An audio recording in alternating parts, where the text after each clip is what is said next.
This is Bloomberg Law with June Grasso from Bloomberg Radio. Jack Smith should be considered mentally deranged and he should be thrown out of the country. Somebody said, why don't you be nice to him? I said, wouldn't matter. Wouldn't matter. This guy's a maniac. We wouldn't be under investigation by deranged Jack Smith. He's a deranged human being. You take a look at that face, you say, that guy is a sick man. There's something wrong with him. Donald Trump has berated and ridiculed Special Counsel Jack Smith over and over again, so much so that many consider Smith to be at the top of the president-elect's list of targets when he takes office. But Smith reportedly intends to resign before that and is sort of cleaning house before Inauguration Day. Today, he filed motions to drop all federal charges against Trump in the case over his effort to overturn the 2020 presidential election and in the case over his mishandling of classified documents. Joining me is Bloomberg legal reporter Zoe Tillman. Did this come as any surprise, or were we expecting this? We were expecting this in broad strokes, given the Justice Department policy, which is longstanding, that sitting presidents can't be charged or prosecuted. And, we had confirmation that the special counsel would be winding down these prosecutions. I think what was unclear was, whether they would let stand a lower court ruling finding the special counsel unconstitutional in the classified documents case, or whether they would try to preserve some part of that appeal. And we got that answer today, which is that they will try to move forward with it for now. But, once Trump takes office, he has the ability to shut it down completely or to pardon his co-defendants. So there's not much more that can be done. But for now, at least, that part of the case is still active. So the classified documents case had already been dismissed by a Florida judge. So he dropped the election interference indictment against Trump and also said that they would no longer appeal the dismissal of charges against Trump in the classified documents case. Lower court judge in Florida, Judge Eileen Cannon, had already dismissed that indictment, finding that Jack Smith's appointment and funding were unconstitutional. So prosecutors were in the middle of appealing that decision. They're not really dismissing the indictment because it was already dismissed by a judge, but they're just saying we're not going to appeal anymore that part of the case. That decision by Judge Eileen Cannon finding the special counsel unconstitutional was totally novel and went against all the precedents. Do they really want that decision remaining on the books? We'll see. Right now they've said we are not dismissing the appeal as to Trump's co-defendants, Walt Nauta and Carlos de Oliveira. There's a reply brief from the government in the next few days, assuming they don't file it today, along with their notice. The 11th Circuit hasn't set arguments yet, so it's still possible that if the court wanted to move quickly before Trump is sworn in on January 20th, the 11th Circuit could hear arguments and rule on the issue before he takes office. It would be a very expedited schedule, but we've certainly seen courts move quickly when asked to under certain circumstances. So I think that's the one outstanding question is whether prosecutors can, get more done on this in the next month and a half or so. Tell us what Jack Smith said specifically. Did he say anything about the strength of the case? Yeah, so, you could sort of describe it as a begrudging dismissal of the case. In the election obstruction case, at least, in their notice that they were, asking the judge to dismiss it, on the first page, Jack Smith says, we stand fully behind the strength of the case. This is not about the merits, which we still think, were valid and should have moved forward, but that this Justice Department policy on not prosecuting sitting presidents is categorical and sort of basically forced his hand. The other thing to note is that they asked Judge Tanya Chutkan to dismiss the indictment without prejudice, which sort of leaves the door open to a future Justice Department 4 years from now, under whoever is, president next, thinking about whether they would want to try it again, which then raises all sorts of questions about whether, could Trump self-pardon in the White House to head off that possibility. It's just a lot of uncertainty. But notable that they didn't say we're going to close the door on this altogether. So this really shows how Trump's policy in all his cases of delay really worked for him. It did. I think there's no question about that.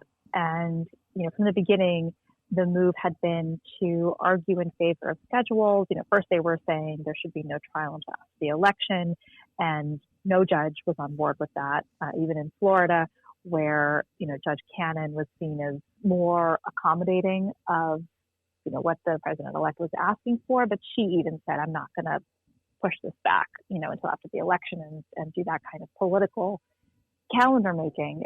But in the end, he successfully pressed appeals that delayed. He raised issues that just forced later deadlines by virtue of, the criminal rules of procedure, that if he files motions, that requires responses and everyone needs time to prep their briefs and argue. Judge Chutkan in Washington tried very hard to keep her case on track, but when there's a question of presidential immunity, that is, and everyone agreed, that is immediately appealable up to the Supreme Court. And these things just take time. So, to the extent they found ways to file motions that no one could really argue would build in delays, they ran out the clock successfully. And the Supreme Court helped out with its decision on presidential immunity. The court did side with him. He prevailed in that. They didn't agree that he had absolute immunity against the case, so it kept it alive. But certainly, the majority of justices agreed with him that at least some of the indictment would be off limits, the part dealing with his discussions with Justice Department officials, anything that was sort of overtly part of business in the White House. And then, said, we're going to send it back to a lower court judge to do another round of determination. So, in theory, I guess the Supreme Court could have said, we're going to resolve all these questions ourselves and put the case back on track if they thought that any part of it could survive, but didn't, and sent it back to Judge Chutkan, who then had to set a schedule for more briefs. And at that point, it seemed impossible that it could be on track for a trial before Election Day. So still, Judge Chutkan has to sign off on this? She does, yes. Generally speaking, judges have very little discretion in these types of situations. If the government says we don't want to pursue this case anymore, especially ahead of a trial. One instance where we saw a judge put a hold on DOJ trying to drop something was in the case of Michael Flynn, who was Trump's former national security advisor. And Flynn had been prosecuted under a former special counsel and then spun off to a U.S. attorney office related to the Russia investigation. But Michael Flynn had pleaded guilty.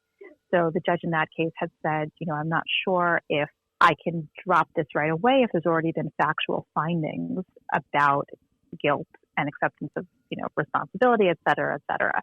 But that's not the case here. There's been no fact finding. It's much earlier, even though it feels like so much has happened, it's really much earlier in the proceedings. So, I don't think there's an expectation that Judge Chutkan would refuse to dismiss it at this point, but whether she calls them in for some other reason, with final questions, I guess we could wait and see, but it would be very unusual to have her do that. Now, what about Jack Smith? There are reports that he is going to step down before Trump takes office. So our reporting has signaled that he is expected to resign from his position as special counsel before Trump is sworn in. Whether he would leave the Justice Department altogether, sort of what form that takes exactly, we're not sure, and waiting to see sort of what he announces he'll do. We're waiting to also see if he finishes, a report on his investigation, on his work, what happens with that. So, today it doesn't walk out the door and never come back, I think. Right. So we're not quite sure, but, even if he were to stay in the Justice Department in some capacity in the next few weeks, there's little doubt that Trump would fire him immediately. Well, Trump has promised that, and he's also said that Smith should be thrown out of the country. That seems beyond even his power as a president. But isn't Smith required to file a report on his charging decisions to the Attorney General before he leaves office? I'd have to go back and check the regulations, but the expectation is that he will write a report and submit that to the Attorney General to close out his office, sort of administrative tasks that he also has to do. We'll get a final budget report as he closes down the office. I guess another unanswered question is if there were other investigative threads that they were pursuing, whether they would send those files, send them off to a U.S. Attorney office for further investigation or to redirect them, like we saw with Special Counsel Mueller, where, certain issues were redirected to U.S. Attorney offices after he left. So, I think this is the last we've heard from Jack Smith, but I think depending on timing, if he files his report before inauguration, and the pressure will be on Attorney General Garland to release that, I suspect. But we just haven't heard one way or the other sort of what's next. And Zoe, tell us about the push from Texas to get access to Smith's files. There's a case pending from the Texas Attorney General's office. Ken Paxton, who's been a longtime ally of Trump, trying to get Jack Smith's files and release more of his work and what happened in that office. So I think there's also the next beat will be like the investigation into the investigation of Jack Smith. It seems to be never ending, and one has to wonder about what parts of Jack Smith's investigation the Texas Attorney General would release to the public. So more to come. Thanks so much, Zoe. That's Bloomberg legal reporter Zoe Tillman. Coming up next on the Bloomberg Law Show, federal prosecutors are presenting their case in the trial of the longest-serving House leader in the country, Michael Madigan. I'm June Grasso, and you're listening to Bloomberg. Dan? Yes. Mike Madigan?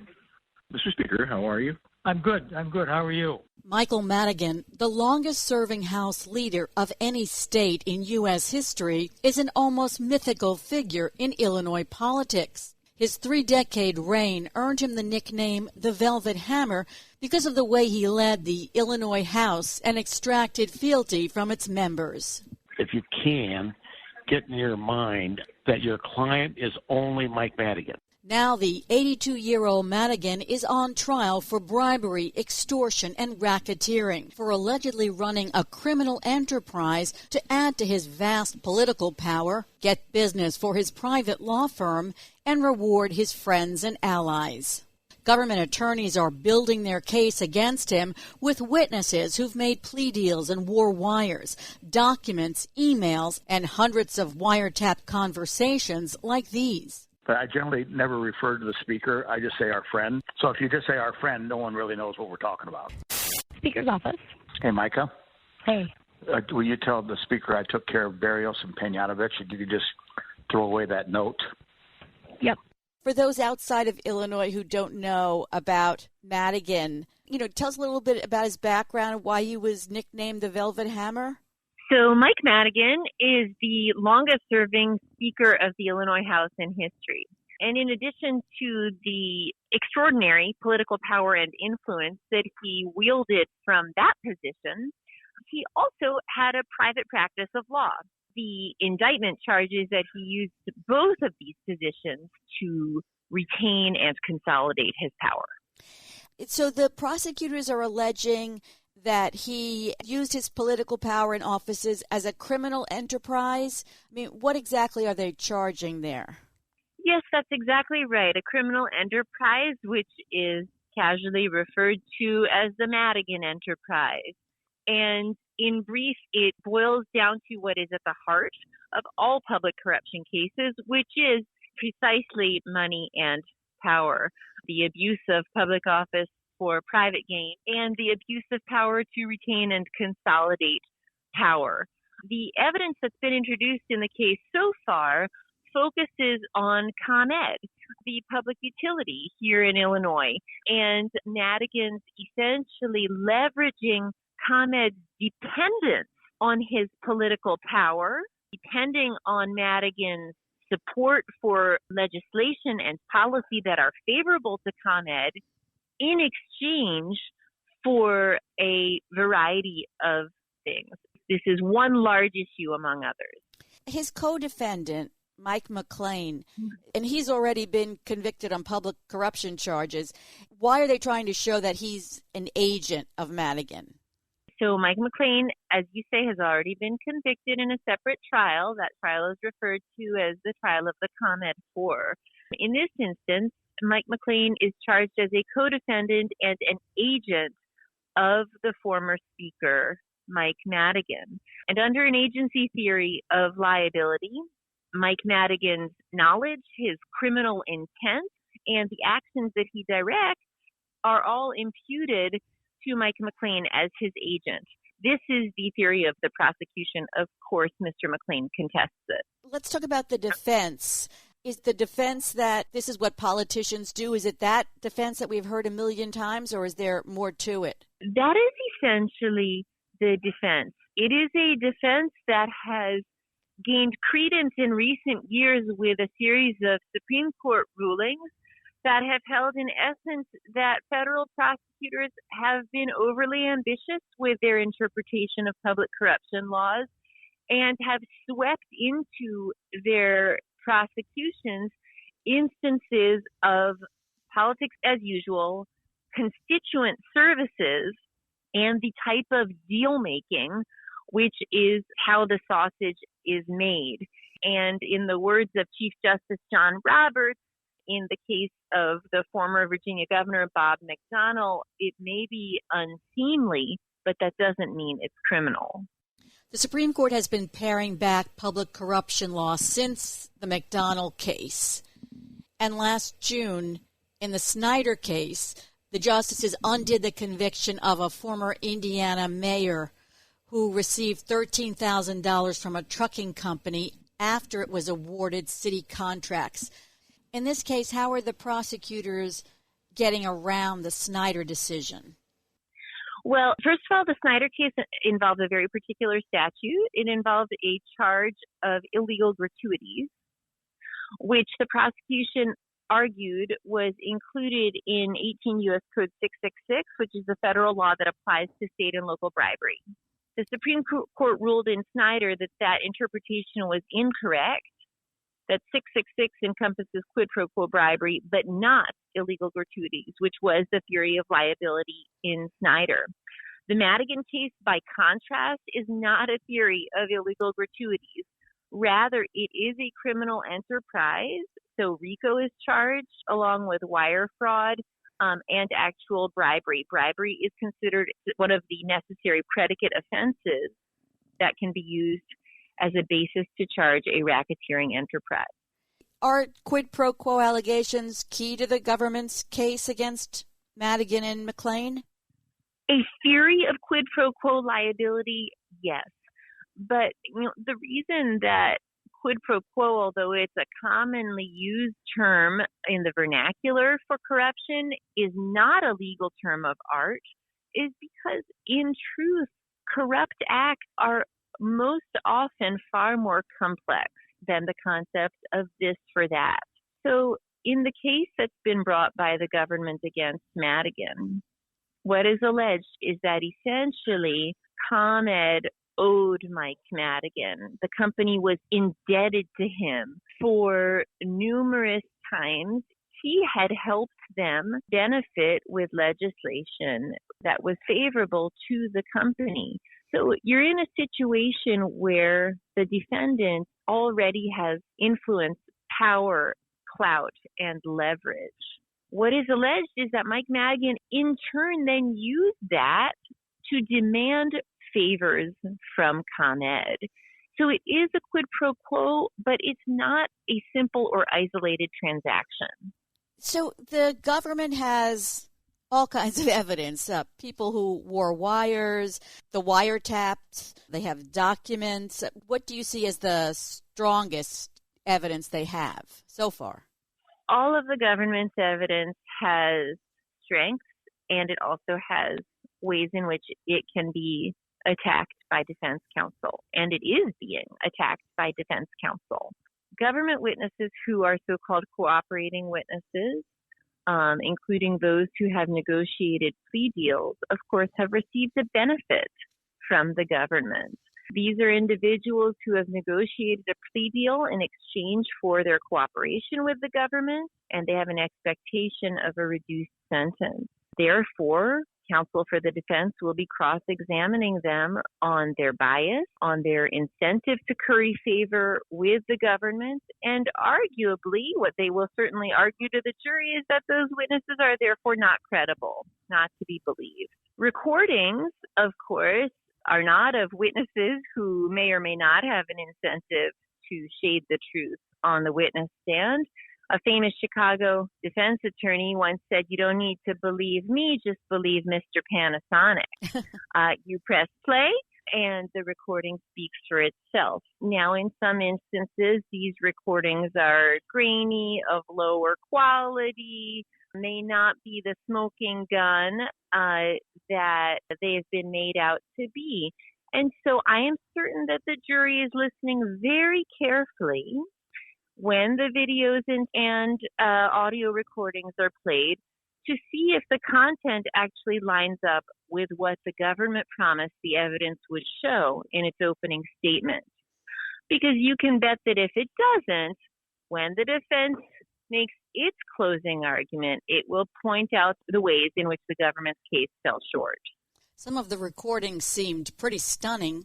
One where McClain said, "Your client is only Mike Madigan. It's not the Democratic Party. It's not anybody who hired you. It's not your mom and dad." But the defense, I assume, can frame that in a different way. Certainly. I mean, you can see both sides of that coin. On the one hand, it speaks to Speaker Madigan's really extraordinary influence in a way that certainly undermines a democratic or meritocratic process. On the other hand, you can say, well, yeah, he was the leading Democrat in Illinois. He was conflated with the Democratic Party. And McClain is just making clear that Madigan's agenda is the overwhelming agenda that we'll get through in Springfield. And indeed, for many years, that was the case. Is there any indication that Madigan might take the stand? There has been no indication as of yet. He will need to make that decision when the government rests its case. The government is still, of course, presenting its case in chief, and the burden of proof remains with the government at all times. The speaker, of course, is entitled to a presumption of innocence and also entitled to a right to remain silent. So if he chooses not to take the stand, the jury must draw no inference from that, and the government cannot comment on it. Speaker Madigan is obviously an intelligent and shrewd person, and I imagine that he's listening very closely along with his skilled defense counsel as the evidence comes in. If you're asking me to place a wager, I will wager that he is not going to take a stand. The prosecution would certainly have a lot to cross-examine him on if he did. As you mentioned, there were guilty verdicts against ComEd's former top executive and 3 of its former lobbyists for conspiring to bribe Madigan, but then a trial on charges that former AT&T Illinois President Paul LaChiazza illegally influenced the ex-speaker resulted in a hung jury.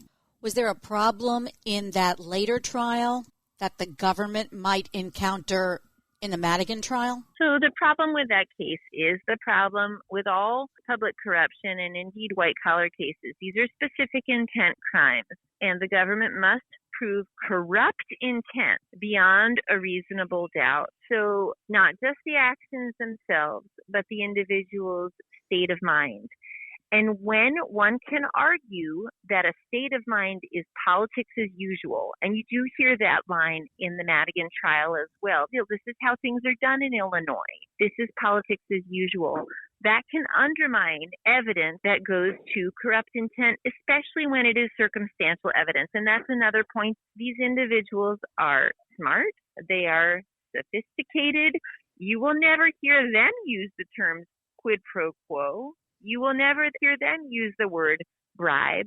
And so frequently, the evidence in corruption cases is circumstantial, and jurors are asked to draw reasonable inferences from the evidence.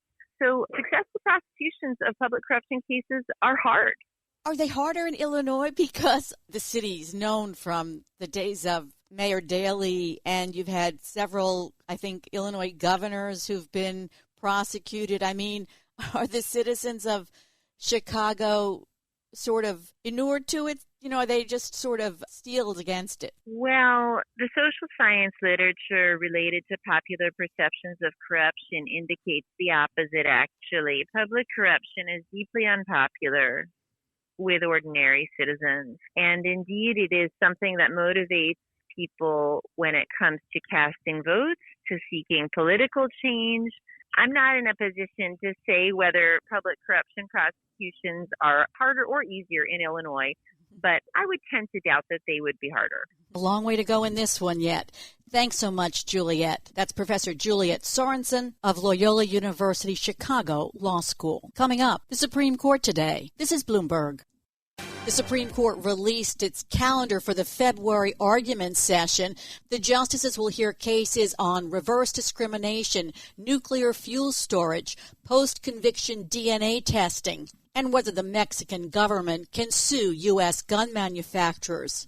And today, the justices announced that they'll weigh a new line of attack on federal administrative power, agreeing to consider the constitutionality of the decades-old Universal Service Fund. Joining me is Bloomberg Supreme Court reporter Greg Stohr. So, Greg, tell us about the Universal Service Fund, which some people may not know about, but there's a charge on their wireless phone bills for it every month. So this is an $8 billion program, and what it is, from the standpoint of a consumer, on your monthly phone bill, there's a charge for this Universal Service Fund, and that is used to subsidize the cost of phone and internet service for poor people in rural areas, for schools and libraries. And that program has been around since the 1996 Telecommunications Act, but now it is being challenged as exceeding both Congress's authority and the Federal Communications Commission's authority. So this was a circuit split. I mean, basically it was the Fifth Circuit, which is often an outlier circuit, extremely conservative. And what did the Fifth Circuit do? The Fifth Circuit declared it invalid. That caused a split with two other appeals courts that had said it was constitutional. And the Fifth Circuit said it was invalid sort of for a combination of reasons. There is this doctrine that is known as the non-delegation doctrine that the Supreme Court hasn't invoked since the New Deal. But the idea is that Congress can't just hand off its legislative power to a federal agency. And then there's also this related notion known as the private non-delegation doctrine, which is that the agency can't just hand over its authority to some private entity. And the Fifth Circuit said that this program was set up in a way where Congress gave an awful lot of authority to the FCC to set the amounts of that charge on your phone bill. And then the FCC in turn gave a private entity a lot of power to determine exactly what that charge would be. And the combination of those two issues made it unconstitutional, a violation of the separation of powers. Are people anticipating that the Supreme Court may use this case to cut back further on agency powers? It's certainly a possibility. Now, I don't want to read too much into the fact that they took this case. They didn't have a whole lot of choice given that the Fifth Circuit had said this program was invalid and two other appeals courts had gone the other way. But this notion of the non-delegation doctrine is sort of the last big thing, well, maybe I shouldn't say last big thing, but the next big thing for people who want to reduce administrative power. So the Supreme Court a few years ago established this thing called the major questions doctrine that said Congress has to be super clear if it's going to delegate a major question to an agency. Then the court last term overturned the so-called Chevron doctrine that gave agencies an awful lot of discretion to interpret ambiguous statutes. And this is sort of the next thing. It would potentially limit what Congress can do. It would say there are constitutional limits to what Congress can hand off to the agency in terms of legislative power. Congress has to be the one to make these decisions, like, say, how big this charge is that's going to be on your phone bill. Greg, the arguments will take place when Trump has already taken office, so there'll be a new Solicitor General. I mean, might the Trump administration reverse course and disagree with the Biden administration? It's certainly possible, and it's worth watching. This is not one of those things that this fund, the criticisms about this fund have tended to be more about what businesses are in charge of collecting it. And so right now I said that this is the charge that shows up in your phone bill. So that the telecom companies that are sort of on the hook to collect it from you and then pay into the fund. And a lot of folks think internet companies should be doing that. They should be carrying some of the load as well. And that tends to be the sort of thing one might expect the Trump administration to weigh in on and say, we want to change how the fee is put together rather than knocking out the fund altogether. Because, as I said, it does cover an awful lot of people, poor people in rural areas. A lot of them are, frankly, the folks who voted Donald Trump for president. And it may not be, top of the list of things that the Trump administration wants to do when it starts trying to eliminate regulations. So the court decided not to take a case from the tobacco industry. The tobacco industry is fighting putting these really graphic pictures on cigarette packs. Yes, this has been a long time coming. There's 11 of these warnings are supposed to be on the top half of a package of a cigarette. One of them is a woman with this baseball-sized bulge in her neck and with a thing that says, "Warning, smoking causes head and neck cancer." And the tobacco companies basically made the argument, led by R.J. Reynolds, basically made the argument that this is a free speech violation. You're compelling us to say something we don't want to say. And in this case, a lower court, federal appeals court said, the Fifth Circuit actually said, no, what this is, it's akin to regulation of deceptive advertisement. As long as a company is only being forced to say something that is purely factual and uncontroversial, that is okay. That phrase is from a 1985 Supreme Court decision. So the Fifth Circuit rejected the free speech challenge. The tobacco companies turned to the Supreme Court, and the Supreme Court said, no, we're not going to take your case. And I mean, when I say graphic, these pictures, a lot of them are really hard to look at, which I suppose is the point. But is there anything left for the tobacco industry to do? Well, there is, of course, a new administration coming in. That is potentially one avenue. This was something that Congress told the FDA, the Food and Drug Administration, to do, to put these sorts of advertisements together, not these exact pictures that you're talking about that are so graphic. And go to Bloomberg.com and find the story. You'll see some of those images. But it is something that Congress asked for in these very, very graphic warnings as well, very descriptive warnings about what smoking does, also the sort of thing that Congress required. So it's possible that to really prevent this from happening, we would need new legislation, but I could certainly imagine that the tobacco companies will try to get the FDA to reverse course once the Trump presidency resumes.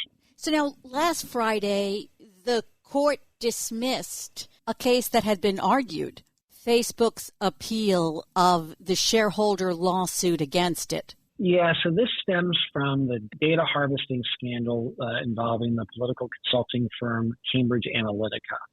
And essentially, these shareholders are claiming that Facebook inflated share prices by misleading shareholders about the risk that scandal would cause a misuse of user data. And there are various points along the timeline where the shareholders say, you knew more than you told us. A federal appeals court said the lawsuit against Facebook could go forward. The Supreme Court in June agreed to consider the appeal by Meta. Meta is the new name for Facebook. Heard arguments in the case, actually the day after the election. And then, for reasons that it did not describe, decided we're not going to decide this case. We're going to drop it. And so that is the first, quote, opinion of the Supreme Court's term to not decide this Facebook appeal. There were also oral arguments in a sort of similar case, an appeal by NVIDIA of a shareholder's lawsuit against it. And I'm wondering if the same thing might happen to the NVIDIA case, that they might dismiss it as improvidently granted, because I remember that some of the justices were saying, I don't know why we took this case. Yeah, there were, by my count, 4 justices who said, I don't know why we took this case. And to be honest with you, that was what I thought we were going to be getting on Friday instead of the Facebook case, because oftentimes when there's an argument and a number of justices start saying things like that, the court will dismiss an appeal. That case is a very different issue in terms of securities law. It's all about what kind of specificity you need in your lawsuit, in your complaint for a case to go forward. This is a case involving whether NVIDIA was forthcoming enough about where its revenue was coming from. The shareholders say you were actually more dependent on crypto mining revenue, your chips are being used for crypto mining, than you let on. And that's a bad thing because everybody knows the crypto industry is very volatile. And so crypto industry took a big dip.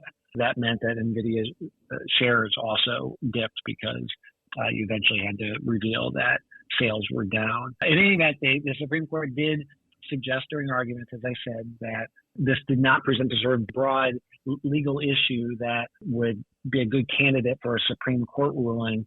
But for the time being, at least, it looks like the court is going to go ahead and decide that case.